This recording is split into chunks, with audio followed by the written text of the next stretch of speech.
Hey everybody, what is up? Welcome back to Cooper Stuff. We have a pretty cool episode today, doing something a little different because I read a book that I absolutely loved. It was given to me by our friend Jeff Myers from Summit Ministries, who's a friend of the show. Of course, we've had Jeff on, and he said, dude, well, he didn't say dude, that's what I said, but he said, man, you got to check this book out. And I really loved it. And so we have the author on. His name is Mark David Hall, not to be confused with Mark Hall, the singer for Casting Crowns. But anyway, hey, Mark, thank you for coming to the show. Tell us who you are and tell us what you do. Well, thank you so much for having me, John. It's my pleasure. So I'm a professor. I've been at George Fox University for years. I'm actually shifting over to Regent University to teach in their new PhD program in political science. And I've done a bunch of academic stuff. I've probably written a dozen or edited a dozen academic books. Over the last 5 years, I felt called to write for the general reading public. And so I wrote a book that came out in 2019, Did America Have a Christian Founding? And this book, Proclaim Liberty Throughout All the Land, is somewhat of a sequel to that. And basically, the thesis is that in spite of arguments that you see all the time, most notably maybe in the 1619 Project, arguments that Christianity has been a repressive force throughout American history, my argument that is in general, on balance, it's been a force for progress, for advancing liberty and equality for all Americans. All right. I didn't know about your 2019 book. Tell us what the name of that one is one more time. Sure. So it's called Did America Have a Christian Founding? And I answer that question with a resounding yes. And the argument is that America's founders, they almost all identified as Christians, about 98% Protestant, maybe 2% Roman Catholic. But more importantly, they were profoundly influenced by Christian ideas or by political ideas developed within the Christian tradition of political reflection. And so I think this is historically absolutely the case. But I argue, maybe the interesting argument is this is really good news for all Americans, even Americans who aren't Christians. So just to give one example, I argue that America's founders embraced a very robust understanding of religious liberty that says everyone has a right to worship God according to the dictates of conscience and to act upon the religious convictions wherever possible. And this applies to Protestants, it applies to Catholics, it applies to Jews and Muslims and Sikhs and everyone. So America had a Christian founding, and that's good news for all of us. Well, that's fantastic. I can't wait to get that one. I haven't read that one, and I can't wait to do it. The book I want to talk about today, for people that are watching, this is what it looks like. It's absolutely great, called Proclaim Liberty Throughout the Land. And I didn't know what you just said, that writing books for the public. And I think it's really important because most people don't want to sit down and read a really academic book. They just think, I don't have time for this. It's above me. It gets in the weeds. What is amazing about this book you wrote, I mean, it's only, I forget, 200 pages, maybe, not even. So 190 pages or so. And it's just so easy to read. And the information, it's straight to the information. And it's stuff that I'm deeply interested in. And Cooper Stuff watchers are deeply interested in too. So I would like to ask you some specific questions, if I may. The first thing I want to ask, because also it's the first chapter, is about the Puritans. Oh man, I was so happy that you wrote about the Puritans, because even with a lot of Christian people that I love, Christian pastors that I'm very close to, whenever I talk about the Puritans in a positive light, man, I get some pushback. I get a lot of pushback from people like, oh, the Puritans they're mean, they're no fun. They wanted to kill everybody that wasn't a Christian. They wanted to kill everybody that sinned. And it's really quite unfair. And man, do you dismantle that? Tell us a little bit about that. Yeah, well, thank you so much for that question, John. So I think most of our friends know the Puritans through Nathaniel Hawthorne's The Scarlet Letter or Arthur Miller's The Crucible. And if you take them as providing an accurate account of the Puritans, of course you aren't going to like them, because the Puritans come off very, very poorly. One of the first things we need to recognize, I think, is that the Puritans that we're talking about, the Pilgrims and the Puritans, lived in the 17th century. And so certainly they are not 21st century liberal Democrats. By liberal, I mean as Lockean liberal, right? And so, like everyone in the 17th century, they just simply assumed that civic leaders would promote their understanding of true Christianity. And so, in fact, they did do things like they banned the Quakers, they banned Catholics, but this is nothing unique to them. It was going on everywhere. The Catholic countries banned the Protestant countries banned the Catholics, and on you go. So if we can get beyond that and we start looking at what they actually did, they actually embraced a broader conception of religious liberty than we could find anywhere on the globe. Basically, they said there should be no compulsion in matters of religion. And so if you're a dissenting Protestant, they'll let you be. You can just be there and you can worship in the privacy of your home. You can't go around teaching what they consider to be heretical doctrines, but if you're quiet, you'll be tolerated. Now, that's not very satisfying for 21st century Americans, but again, if you go back to the 17th century, you will not find a better deal anywhere.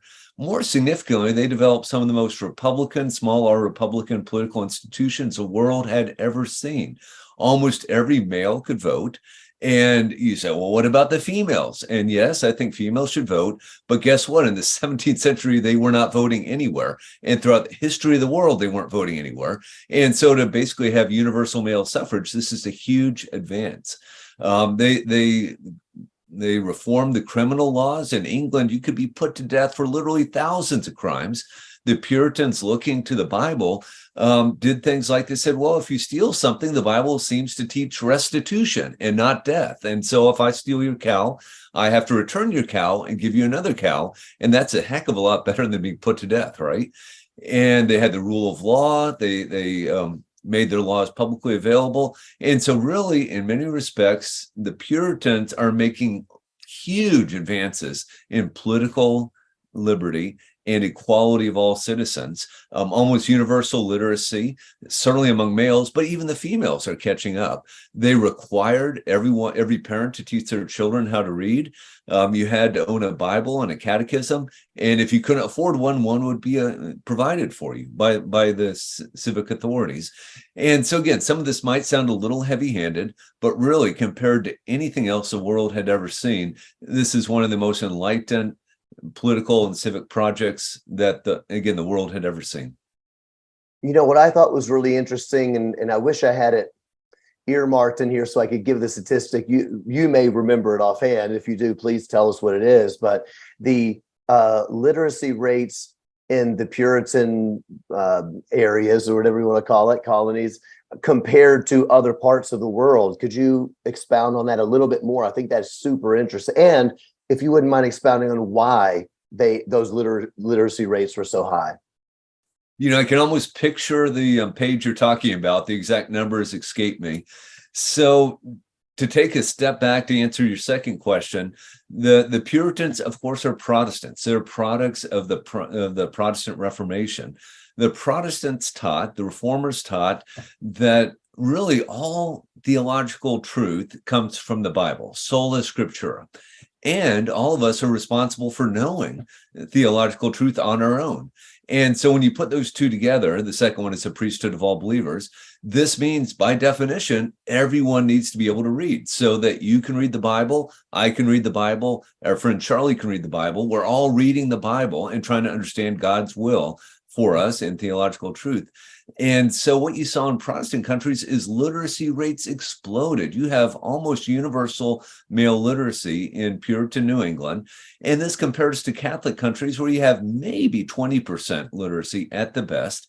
And you might say, look, Mark, why are you talking about male literacy? I do that because that's what all the scholars do, and that's what tended to be measured. But what's notable is in New England, you have females catching up very, very quickly. And so you have female literacy rates that are greater than anywhere the world had ever seen. And again, you have this political equality. And so you still have some sense of you're a member of the gentry, I'm a regular guy. But guess what? Everyone gets to vote. Everyone has one vote. And people are voting in church meetings. If a pastor dies, you vote to replace the pastor. You argue about who the pastor should be, the next pastor. That sounds a lot like democracy, doesn't it? And so what you have is democratic forms of church governance, and this spills over into political governance. And so you have the development of democracy, again, in a way the world had never seen. And to jump forward a little bit, this is one reason when the king and parliament started restricting the ability of Americans to govern themselves in 1765, you have Americans react in ways that the rest of the British colonies, England had something like 50 colonies throughout the globe in 1765. It's only in British North America that we said, no, we're used to governing ourselves. You can't step in and violate our basic constitutional rights. And here, I mean, the rights under the British Constitution.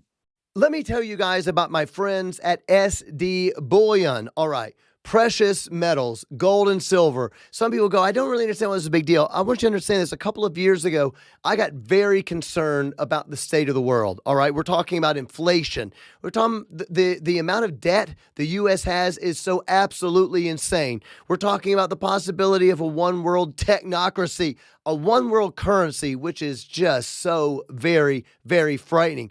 We are printing money and spending money at a rate that we cannot keep up with, frankly.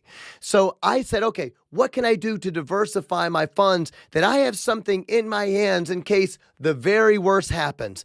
And that is why you need to contact SD Bullion. All right. I'm not saying go sell everything you have and buy a whole bunch of gold. I'm saying you may want to consider putting a little bit of your money into gold and silver. SD Bullion is a Christian-owned company. They're passionate about training Christians about investment and about why gold and silver are a good investment. They have great pricing. They send straight to your house. They will send you a brochure. All you got to do is this. Text the word Cooper to 465-322. That spells gold 22. They're going to send you a brochure. They'll teach you about it, give you options. Or if you say, hey, I want to spend $75-$80. I want to get a silver coin or something like that. Text the word Cooper to 465-322. That's gold 22. They're going to give you a discount on your first order. All right. I do it. I bought all of my stuff for there, and there's just something about having it in your hand. You put it in a safe, and if the worst ever happens, you go, you know what? I know this for sure. This is a scarce resource, right? We're not printing gold. You can't make more gold, can't make more silver. There's a limited supply, which means it's going to hold its value. So if that interests you, do yourself a favor. Contact SD Bullion and say, hey, give me some information so I can understand exactly what this is. Text Cooper to 465-322. Yeah, fascinating stuff. I mean, one of the things we talk about a lot on the show, because it's so pertinent to our modern issues, you know, there's a lot of changes happening, not just in America, but even within, I would say, the American Protestant churches, these questions of we saw it in 2020. We saw it with COVID and with the George Floyd protests.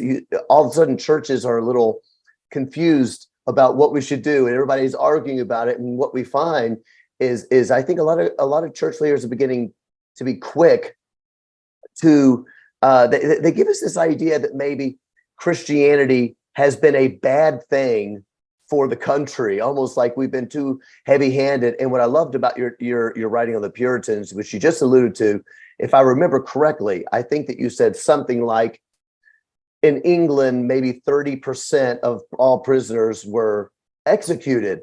And the Puritans put a higher standard in, which actually was more consistent with the law of God, saying you can't convict on only one witness. You need two witnesses. And so the standard of justice is actually going up at the same time as literacy rates are actually going up. And all of a sudden you see that the Puritans are creating a more just society. And here in the 2020s, we take a lot of these things for granted. Like, well, that's just what countries do. But the Puritans were basing these things on the law of God. Am I reading that correctly? Yeah, no, that's exactly right. To give a kind of silly example, we might all remember from Robin Hood, you could be put to death for killing a deer in the king's forest. Literally, that was the law. You could be put to death for stealing a small amount of property. The Puritans revised, and they got rid of almost all of these death penalty offenses. Now, they did look to the book of Leviticus, and they said, well, some things should require the death penalty. Obviously, if you kill someone, obviously, if you take someone as a slave, if you rape someone. And so those are, again, we might question whether the death penalty is necessary for those, but we can agree that they are very serious crimes. They also said you could be put to death for adultery, because that's what the book of Leviticus says. Now, that seems awfully harsh to us, and I agree it's harsh, but we need to recognize that there is such a thing as what's the law in the books and how is the law implemented. only 3 people throughout all of New England's history were put to death for adultery. And so what that tells us is that there was mercy, there was grace in implementing this law that seems very harsh for us.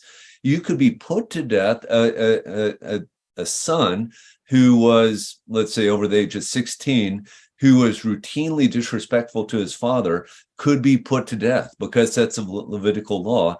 And yet that never happened, not once.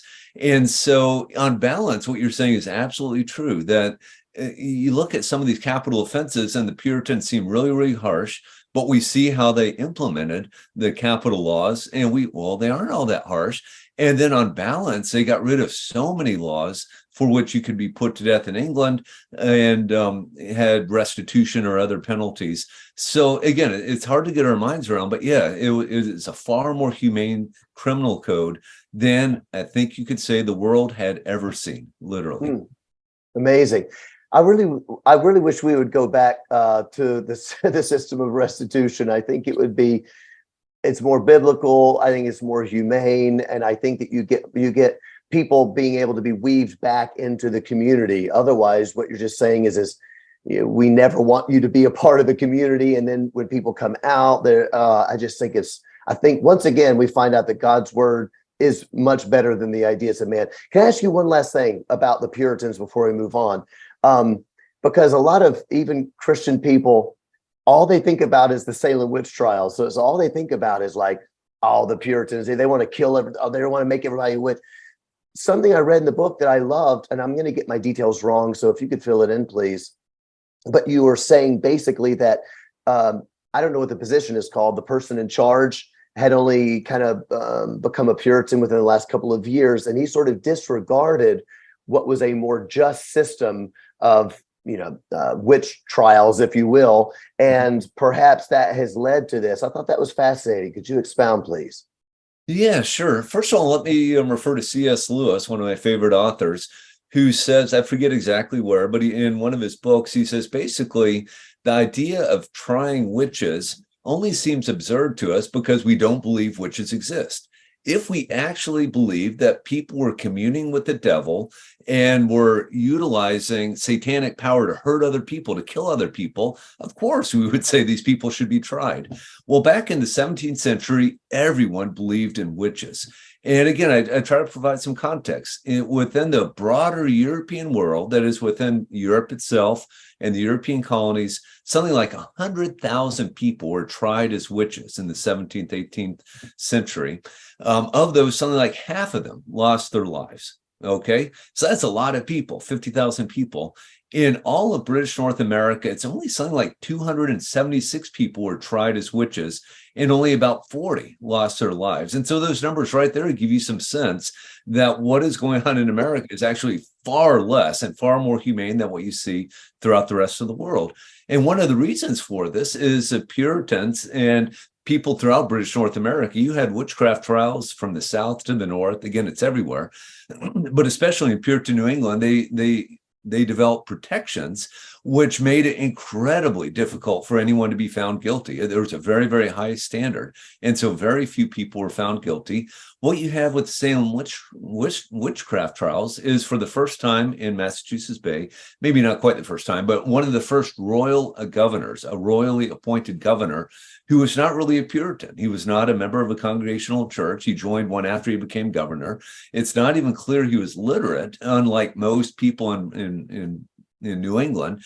And basically, he and the judges under him threw out all these protections. And so you did have this sort of mass hysteria where a bunch of people were accused of being witches, and something like 20 of them were executed. This is 1690. This is the last time anyone was executed in New England for witchcraft. You continue to have witchcraft trials. I think the last one was in Switzerland in 1780s. Okay. And so again, I'm not trying to excuse the Salem witchcraft trials, but if you look more broadly, you see that they're just simply a fluke, and they are not at all representative of Puritan New England. And this is kind of a silly way to say it, but if you were to be a witch and were to go back to the 17th century, there are a lot worse places you could be than Puritan New England. Yeah, Absolutely fascinating. Okay, so moving on, one of the things I feel passionate about, I talk about on the show quite a lot, is that the concepts of American freedom are were really unique at the time, and has we should not be so willing and eager to throw these things away. And I know a lot of Christian people who are great brothers in Christ. I don't want to demean them, but they even feel like not only is American freedom, how would they say it, kind of a mirage, almost like, yeah, it wasn't really real, mainly because of slavery and whatnot.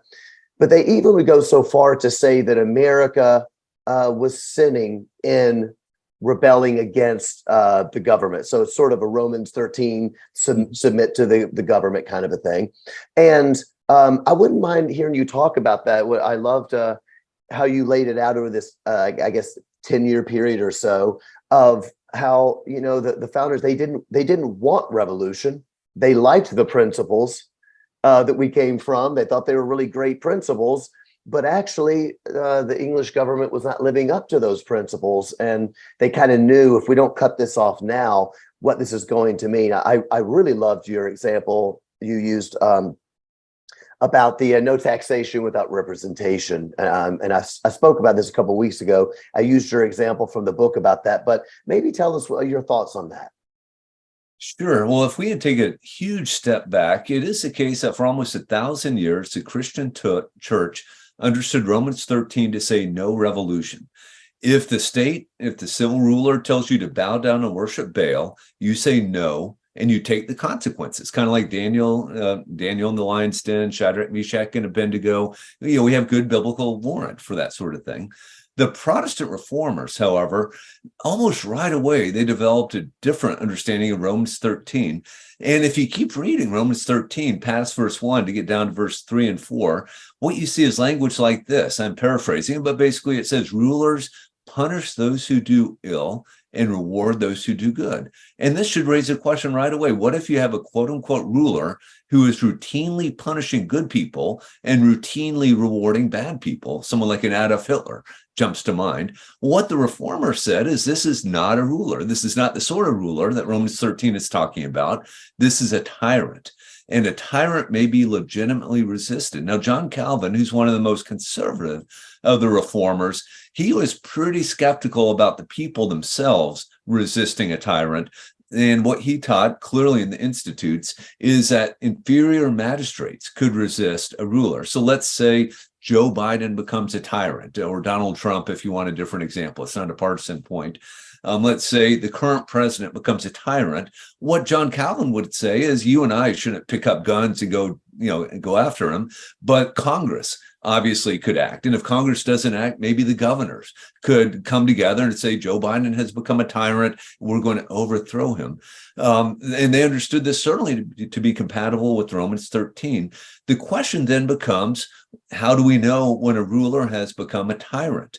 And at least one clear indication is that tyrant is abandoning basic constitutional restraints. So if Joe Biden were to declare himself president for life or monarch universal, we could say, wait a minute, that kind of flies in the face of the Constitution. He doesn't have the ability to do that. If the president were to say all Christians must bow down and worship Baal or go to jail, we could say, wait a minute, this violates the constitutional limitations placed on the presidency.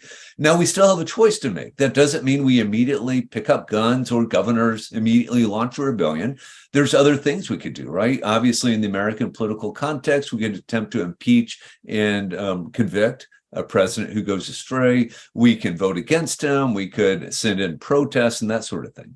All right, so let's retreat to the American context. 1765. For the first time, Parliament tries to tax the colonists to raise revenue.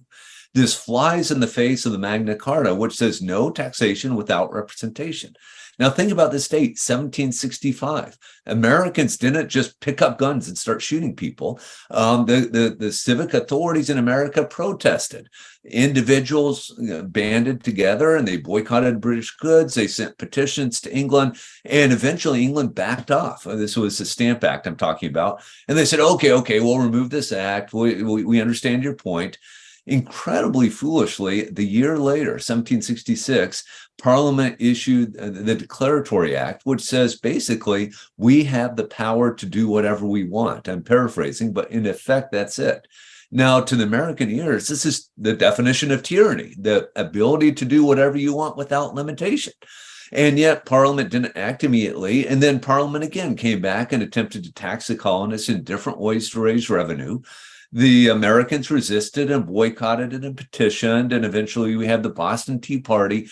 That's 1774. So 9 years after this whole argument started, you're having tea thrown in the harbor, Boston Harbor. And yet, no, you still don't have guns that are shooting. That doesn't occur until 1765, when the British send troops to seize American armament at Lexington and Concord. And now, for the first time, the Patriots resist by force. And so what I want to emphasize is, I think, first of all, the Patriots were very patient. They had very just complaints in 1765, and yet they addressed them in a peaceful manner through protest and boycotts and this sort of thing. It's not until 10 years had passed, when the British sent troops to seize American armament, that they resisted by force. And of course, in the year later, we declared independence. So I think you have very, very viable arguments that resistance to a tyrannical authority is biblically warranted. All Protestants agreed with this by the time you get to the 1770s, almost all Protestants. And I think you have an excellent case that can be made, not a completely airtight case. I have Christian professor friends who think the Patriot cause was unjust, but I think there are at least excellent arguments that they had very, very, very legitimate and serious complaints and were justified in resisting what they took to be acts of British tyranny. You know, you just kind of alluded to this about what maybe the majority of Protestants had believed at that time. And it's been my understanding that by that time, 1765, you've had 100 years or plus 100 plus years of preachers, Puritans preaching the Reformation principles of liberty and tyranny. And then by the 1765, you've got John Locke by that time, right? So you have the Enlightenment principles also. It seems to me that the preachers of that time were pretty steeped in the Enlightenment ideas, the modern philosophies of the day, as well as of Greek government, and then of course of the Old Testament. So I don't know, the idea to me seems that they've had 100 years of preaching what godly government is and what tyranny is. And so this idea of resistance to tyranny is obedience to God. You would say that was fairly ubiquitous at that time? I would say it was absolutely ubiquitous in Protestant countries. And I will actually say, and this is controversial, but I would say we do not need John Locke at all. You have these ideas, every idea I'm talking about, you see it in John Calvin, you see it in John Knox, you see it in Vidicia contra Tyrannos, in Rutherford and Ponet and Goodman.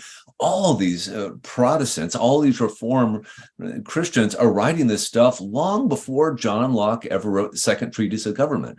And remember, the Second Treatise of Government is written after the English Civil War, where the Puritans teamed up with the party of Parliament to overthrow the opponents of the purification of the Church of England.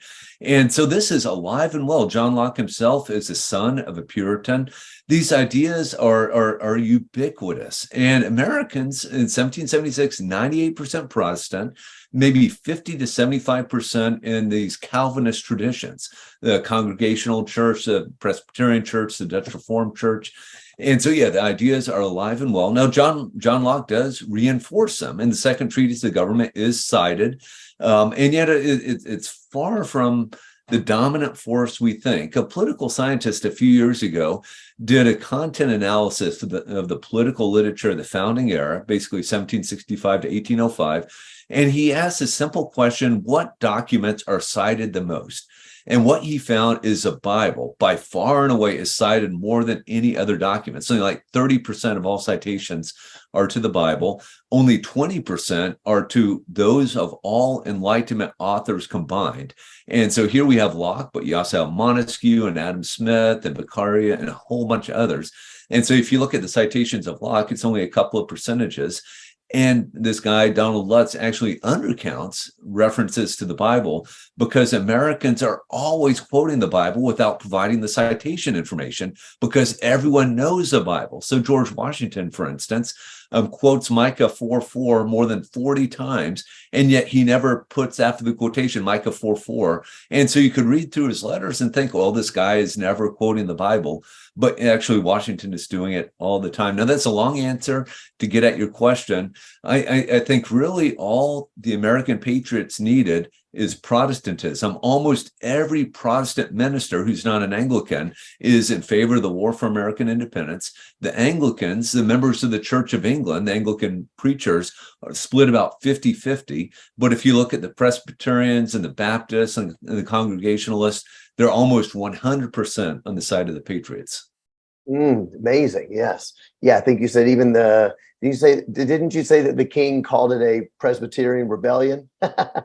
No, that's right. Yeah. He clearly understood the connection, unlike many scholars today.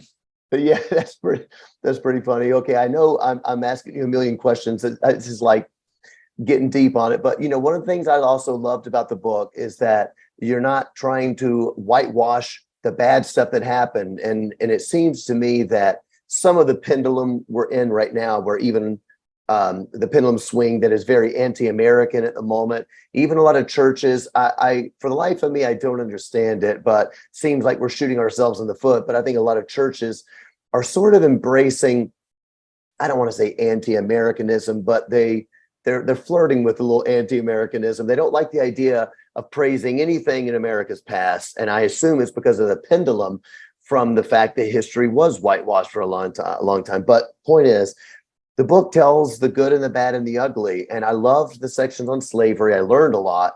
I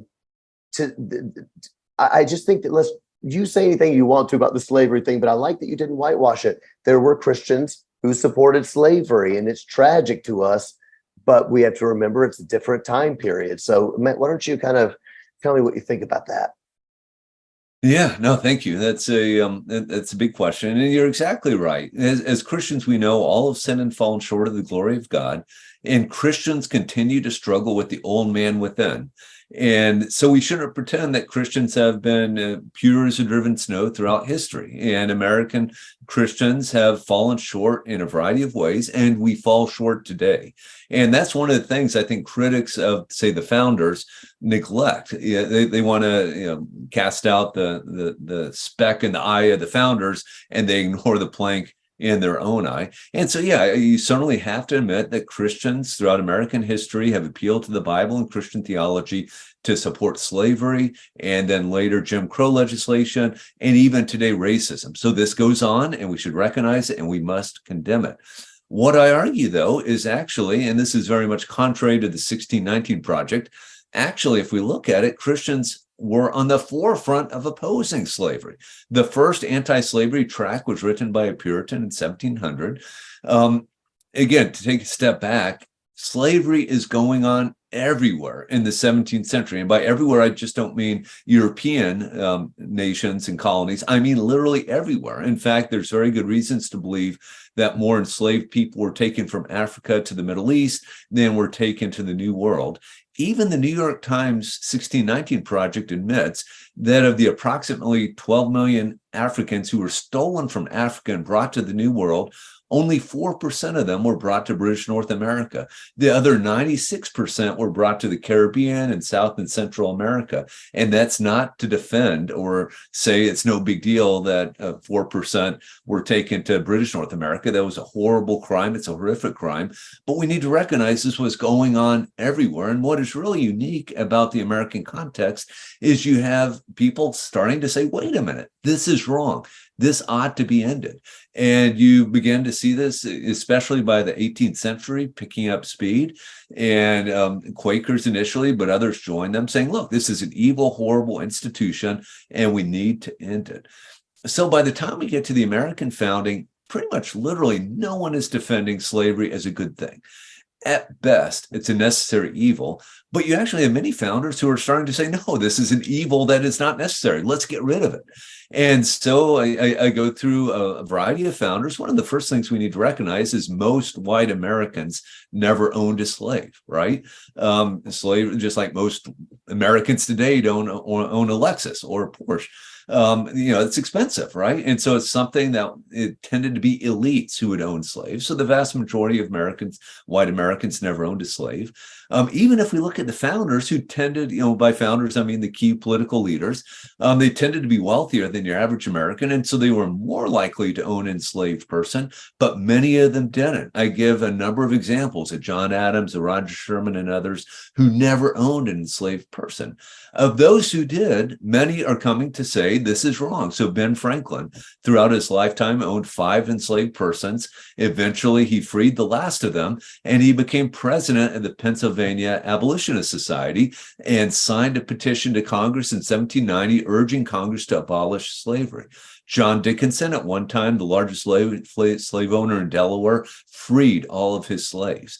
John Jay, the first Chief Justice of the United States, owned several slaves throughout his lifetime, eventually freed them, became a member, maybe president of the New York Manumission Society, and as governor of New York, signed a law to put slavery on the road to extinction. And I could keep going on. Do you see the pattern, though? You're having many founders who are recognizing, okay, this is wrong. We need to be done with this.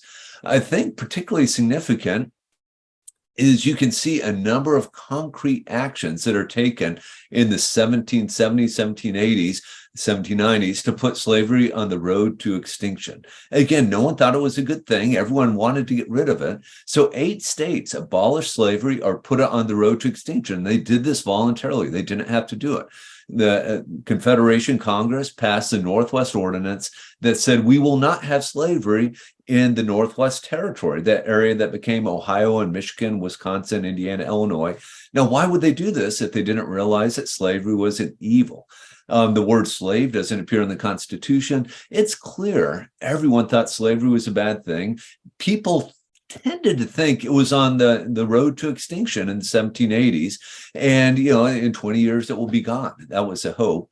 Unfortunately, a fellow named Eli Whitney invented the cotton gin in about 1792, and this made the production of certain types of cotton very profitable. And this cotton, short staple cotton, it's called, can be grown in the interior of the American South. And so what you see is that slavery has a new lease on life, and it expands and it becomes embedded in the Southern economy. And so by the 1820s, for the first time, you have Americans who are defending slavery as a positive good. And yes, ministers appealing to the Bible to defend the institution of slavery. And we can condemn that. I'm happy to condemn that. But let's be clear, America's founders almost uniformly objected to slavery. They were turning from slavery, and they were taking concrete steps to put slavery on the road to extinction. Yeah, I really enjoyed those aspects of the book, telling the good, the bad, and the ugly, explaining what it is. And I think it's important for people to remember, that at this time, the country's in its very earliest formation, and you have, states have a lot of autonomy at that point, right? So you have, I believe it was Vermont. So does Vermont become, is that where John Adams wrote the Constitution? And I think they said there was no slaves in that state. Was it Vermont or was it Pennsylvania by 1790? I believe it was. Yeah, so basically it was every state north of Maryland who banned slavery or put it on the road to extinction. John Adams drafted the Constitution for Massachusetts in 1780 that was used to almost immediately freed enslaved people there. It has wonderful words. It's much like the Declaration of Independence. This isn't a direct quote from the Massachusetts Constitution, but all of your viewers will remember these words. We hold these truths to be self-evident, that all men are created equal. Yeah, absolutely. Yeah, that Massachusetts Constitution had language like this, and a slave called Quock Walker said, wait a minute, if this is true, that means slavery is impermissible. And the Massachusetts Superior Court agreed, and so just abolished slavery in Massachusetts. More likely, what usually went on is slavery was put on the road to extinction. So usually it took 20 or 30 years. But then eventually, you're right, states would say we only have 200 slaves, we have no slaves. So it was a gradual process. And again, we can be critical of that. I wish every state did what Massachusetts did, but far better for a state like Connecticut, for instance, to put slavery on the road to extinction than to do nothing, as was the case, say, in South Carolina and Georgia and North Carolina. And so again, what I'm asking for is an accurate account of American history. And we can be critical, but let's make sure we have our facts straight, and let's make sure we make reasonably, morally informed judgments about what the founders were doing. Yeah, absolutely. I got another question for you, but I think it's a good time for me to just tell people watching. If you are looking for a really easy to read book where you don't have to read 1,000 pages and get into a bunch of weeds that you just don't really want, that tells the good, the bad, the ugly. And I think this is just it. So go check it out once more. Proclaim liberty throughout all the land. I just really loved it. One of the things that I have to admit that I was disappointed about to find out about our history, and I think it's good to talk about. I've heard a lot of conservatives, they say things like church and state, right? This division between church and state. I hear a lot of conservatives say it was never meant to say that we cannot have religion in our politics, so that we can't talk about Christianity and blah, blah, blah. And a lot of conservatives say that was what the liberals did. That's what the secularists did. They came in and now they want us out of the public sphere. But there's actually more to that story that I have to say really disappointed me. It's really bummed me out, but I'm so glad you covered it. And it's such a shame that this is a self-inflicted wound by Christians. Do you mind telling us about that? Yeah, well, let's take a huge step back, and let me just lay this out. I think all Christians have to recognize that the church and the state are separate institutions ordained by God, and they should not be conflated. The state should not be the church, and the church should not be the state. All right. But the question becomes, and it has been throughout Western civilization, how should the two interact? Well, the founders came up with the constitutional provision that gives us some guidance. The First Amendment to the U.S. Constitution: Congress shall make no law respecting an establishment of religion. Now, almost right away, a few people began to say, well, this builds a wall of separation between church and state. That was a metaphor Jefferson used. And then I think what you're referring to later, you have people saying, well, there must be a strict separation of church and state. And then they apply this to saying, well, Christians shouldn't bring their faith into the public square, or other religious citizens, Jews, Muslims, Sikhs. Let's take a step back to the language of the First Amendment. Congress shall make no law respecting an establishment of religion. That's a unilateral barrier. That's a restriction on Congress, and by extension now state governments. So the U.S. government, the government of Massachusetts, shall make no law respecting an establishment of religion. There is no limitation, no constitutional limitation whatsoever on Christians bringing their faith into the public square. And so when Christians brought their faith into the public square to advocate that slavery be abolished, we should say hooray.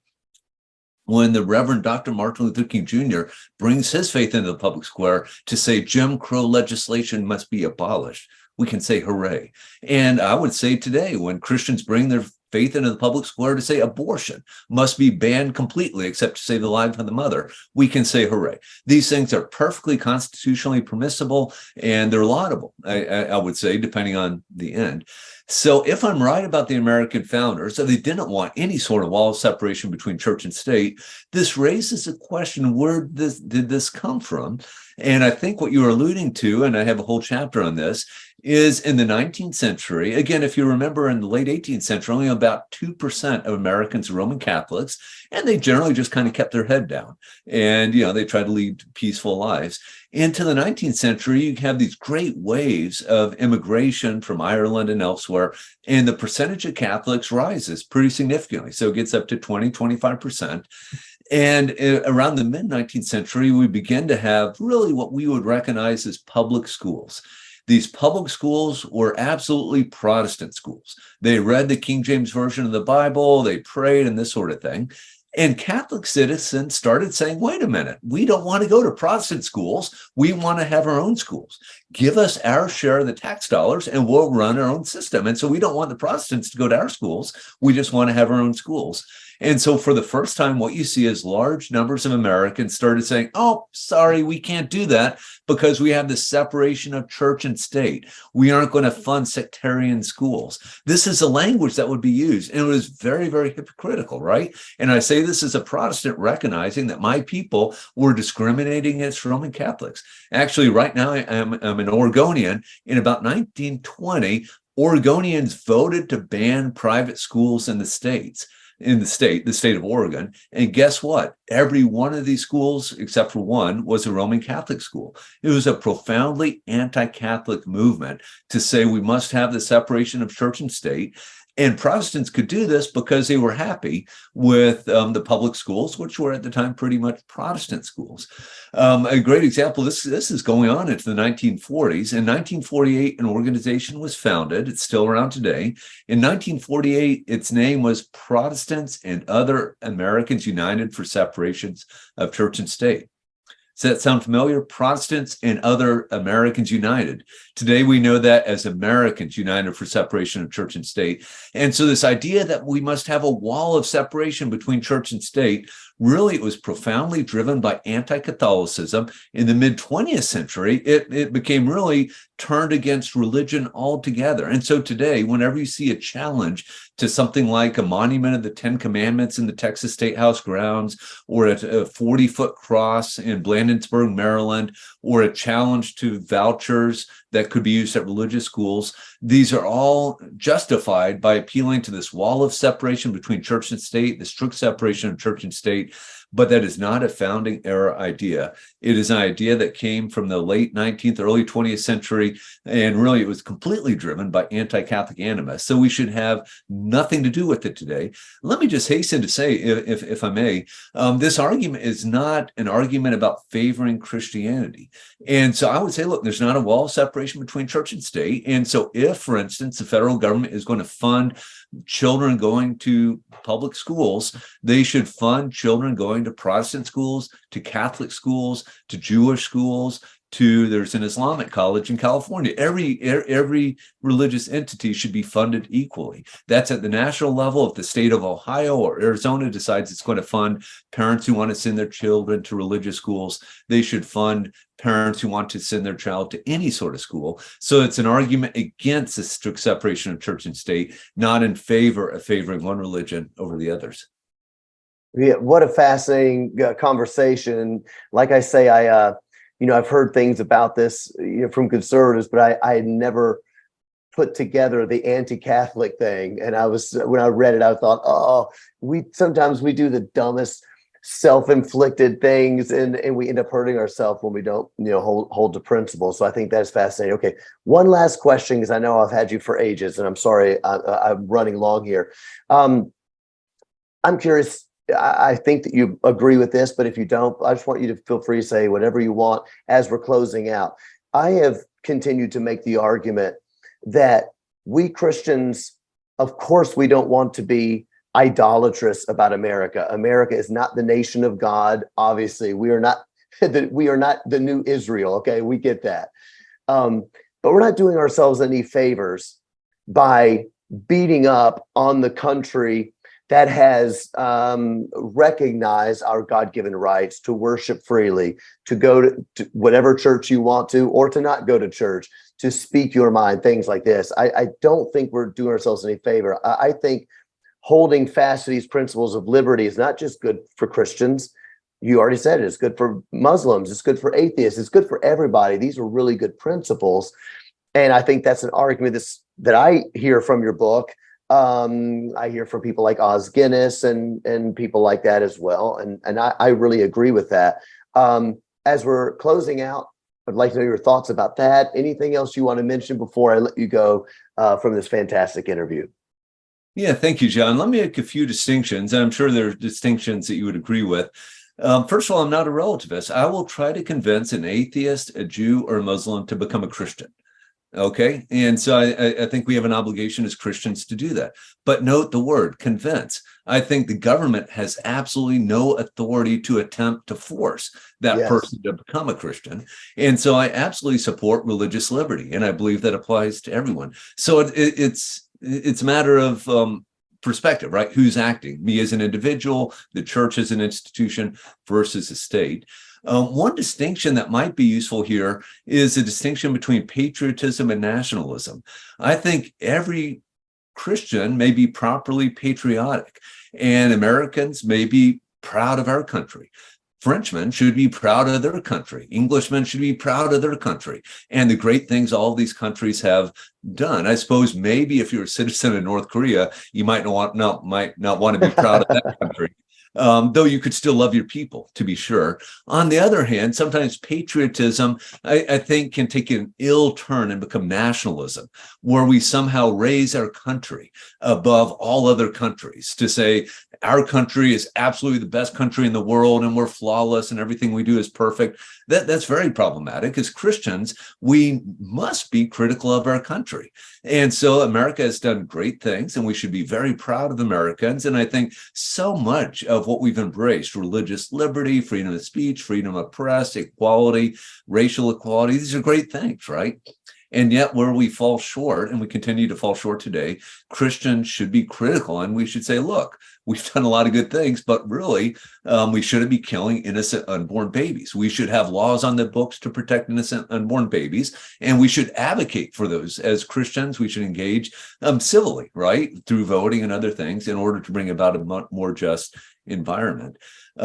Yes, I'm very proud to be an American, but I think that ultimately my allegiance, as is your allegiance, is to God, and this trumps any national allegiance. Yeah, absolutely. Amen and amen for that. I lied to you. Now I got one more question because you just said something that sparked one last thing. It's a short one. Right. I'm of the belief that I don't know if I want to say specter of nationalism or the negative side of what can happen with nationalism, that maybe some of the churches pendulum over to the other way, that to where I see a great many church leaders almost being negative towards the concept of nationhood in general, as if maybe nations aren't actually good, or I don't know if they've forgotten that like nations are ordained by God. Do you think that I'm onto something there? Yeah, that's a very complicated question. I've actually been writing a good bit on Christian nationalism. If you Google my name, Mark David Hall, Christian nationalism, probably a dozen little essays will come up. Oh, okay, good. You know, it's a very problematic label, and nationalism is as well. So at least one way to think about it is we live in an international order of nation states. So we have the nation of the United States of America, the nation of Mexico, the nation of Canada, and so forth, right? I suppose one way to think about it is, what's the alternative? Well, if we got rid of nations altogether, what would we have? Tribal governments, failed states? That usually does not work out well for most people, right? It might work out well for the tribal chieftain. Yeah. Most people are not doing well under that order.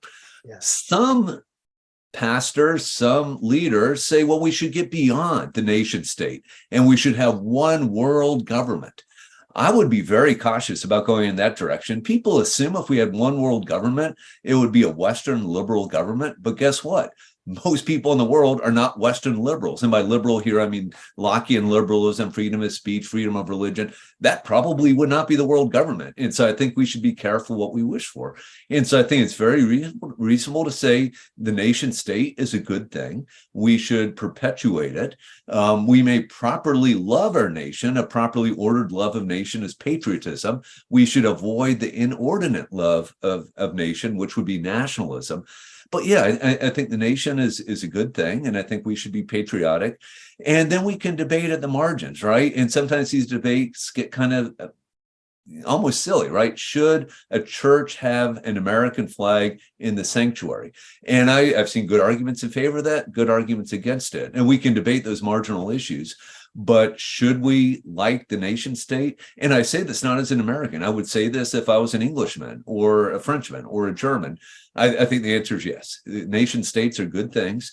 Again, we may properly love our nation, but we shouldn't love it too much. That is where evil occurs, right? I think you can look to the the fascist regimes in the 1930s, where you have an inordinate love of nation that led to a great deal of bloodshed. That must be avoided, but we may properly be patriotic.